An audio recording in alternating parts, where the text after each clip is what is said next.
여러분 안녕하세요. 찾아가는 새벽기도 시카고 예수사랑교회 조선영 목사입니다. 오늘도 변함없는 주님의 은혜와 평강이 저와 여러분의 삶에 종일 풍성하기를 기도합니다.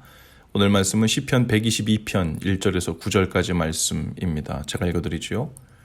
사람이 내게 말하기를 여호와의 집에 올라가자 할 때 내가 기뻐하였도다. 예루살렘아 우리 발이 내 성문 안에 섰도다. 예루살렘아 너는 잘 짜여진 성읍과 같이 건설되었도다. 지파들 곧 여호와의 지파들이 여호와 이름에 감사하려고 이스라엘의 전례대로 그리로 올라가는도다. 거기에 심판의 보좌를 두셨으니 곧 다윗의 집의 보좌로다. 예루살렘을 위하여 평안을 구하라. 예루살렘을 사랑하는 자는 형통하리로다. 내 성 안에는 평안이 있고 내 궁중에는 형통함이 있을지어다. 내가 내 형제와 친구를 위하여 이제 말하리니 내 가운데 평안이 있을지어다. 여호와 우리 하나님의 집을 위하여 내가 너를 위하여 복을 구하리로다. 아멘. 옛말에 아내가 예쁘면 처갓집 말뚝 보고도 절한다 라는 말이 있습니다. 이스라엘 백성들이 왜 그리도 성전을 중요시하며 살았는가에 대한 이유를 살짝 찾아볼 수도 있을 것 같은데요.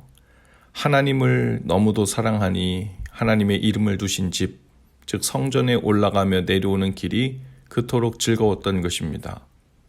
그래서 그 성전에 올라가면서 노래하고 내려오면서 노래할 때 부른 노래가 바로 오늘 본문의 말씀이죠. 4절에 보면 지파들 곧 여호와의 지파들이 여호와 이름에 감사하려고 이스라엘의 전례대로 그리로 올라가는도다 했어요. 이스라엘의 모든 지파들이 줄지어 하나님께 감사하려고 모입니다. 이스라엘은 전국적으로 1년에 3번 예루살렘에 올라가 일주일간 예배를 드렸는데요. 몇 시간 예배가 아니라 일주일간 그곳에 머물며 즐거움으로 예배를 드렸습니다. 그들은 6월절에는 출애굽에 감사하고 오순절에는 율법을 주신 것에 감사하고 초막절에는 한 해의 곡식을 주신 것에 감사하며 예배했습니다. 이스라엘 사람들이 광야에서 인도함을 받아 가나안 땅에 들어가는 그 모든 과정에 가지고 있었던 3가지 철학이 있었는데 하나는 말씀 중심이고 둘째는 성막 중심이고 셋째는 모세 중심이었다고 할 수 있어요. 모세 중심이라는 말은 사람을 섬겼다는 말이 아니라 모세를 통해 주신 하나님의 말씀, 권위 그리고 모세를 통해 인도하시는 하나님의 손길을 중요시했다는 거죠.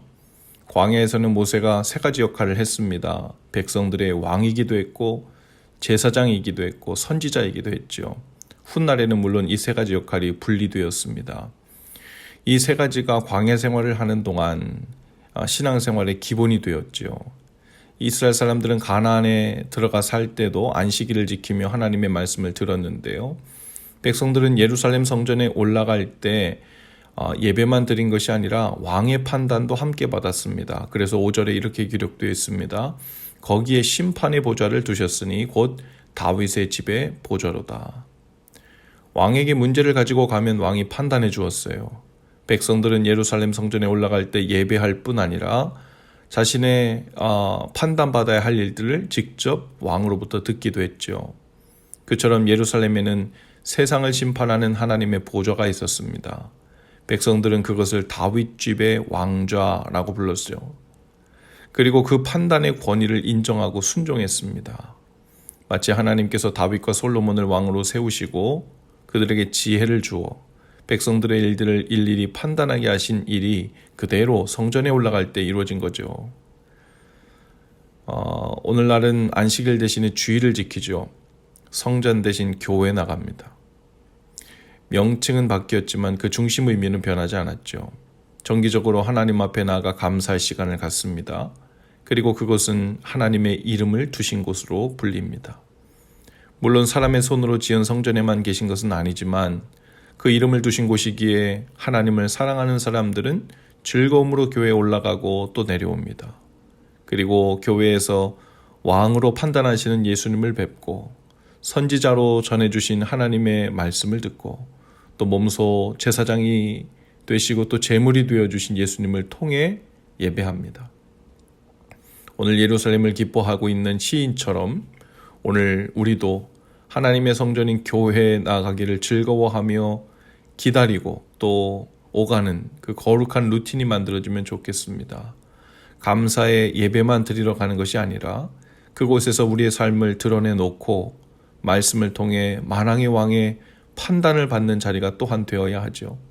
그곳에서 선포된 말씀에 비추어 내 삶을 회개하고 삶을 고치는 일들이 있기에 그 자리가 또한 즐겁고 복된 자리이며 감사의 자리가 되는 것이죠.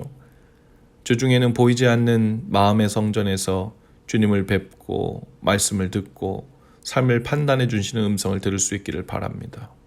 예루살렘을 생각만 해도 오가는 길이 즐겁고 노래가 절로 나온 것처럼 오늘 우리 마음을 보이지 않는 성전 삼으셨다고 하신 주님의 약속의 말씀을 신뢰하며 그 주님을 뵙는 모든 일상의 순간순간이 모두 성전으로 올라가는 즐거움의 길, 거룩한 길이 될 수 있기를 바라요. 오늘도 주님의 이름을 두셨을 뿐 아니라 영으로 임하여 계신 그 마음의 성전에 기쁨으로 오르고 또 오르는 날 되실 수 있기를 주님의 이름으로 축복합니다. 기도합시다. 주님, 오늘 우리가 주님 계신 성전에 기도와 말씀을 통해 오르고 또 오르기를 원합니다. 주님의 음성을 듣고 오늘의 모든 일들의 판단을 받고 그 길을 인도함 받기를 원합니다. 주님을 뵙고 그 임재를 경험하는 거룩한 순간이 되게 하셔서 그 길을 종일 오르내리며 즐거워하게 하옵소서. 예수님 이름으로 기도합니다. 아멘. 여러분, 오늘도 예수 사랑으로 화이팅입니다. 내일 아침에 다시 찾아뵙지요.